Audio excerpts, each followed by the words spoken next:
देश के 5 राज्यों में विधानसभा चुनाव का ऐलान हुआ, लेकिन 6 महीने खाली पड़ी महाराष्ट्र की लोकसभा सीट पर चुनाव की तारीखें नहीं आई। चुनाव आयोग अब महाराष्ट्र में लोकसभा उपचुनाव कराएगा भी या नहीं, ये भी साफ नहीं हो पाया है, जिसके बाद इंडिया गठबंधन ने आयोग पर सरकार के दबाव में काम करने का आरोप लगा दिया है।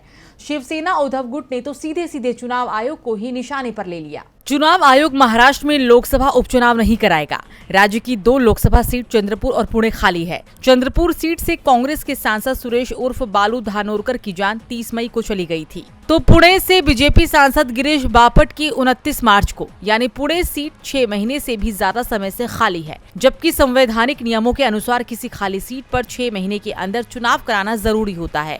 लेकिन अब आयोग की ओर से कहा जा रहा है कि 6 महीने बाद लोकसभा के चुनाव होने हैं, ऐसे में वो अब लोकसभा सीटों के उपचुनाव नहीं कराएगा।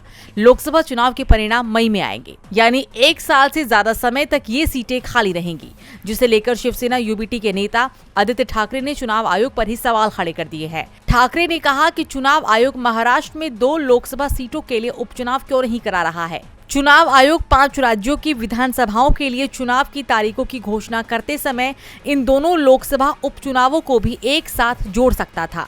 शिवसेना यूबीटी ने दावा किया है कि चुनाव होता तो बीजेपी को हार मिलती और इसी के चलते चुनावों को टाल दिया गया। इस बीच आदित्य ठाकरे ने बीजेपी पर निशाना साधते हुए कहा कि 5 राज्यों के लोग जहां अगले महीने विधानसभा चुनाव होने हैं, वहां शांति, समृद्धि और प्रगति सुनिश्चित करने के लिए मतदान करेंगे। भारत उन लोगों को वोट नहीं देगा जो दरार पैदा करते हैं और संविधान को बदलने और नुकसान पहुंचाने का लक्ष्य रखते हैं। डीबी लाइव की रिपोर्ट।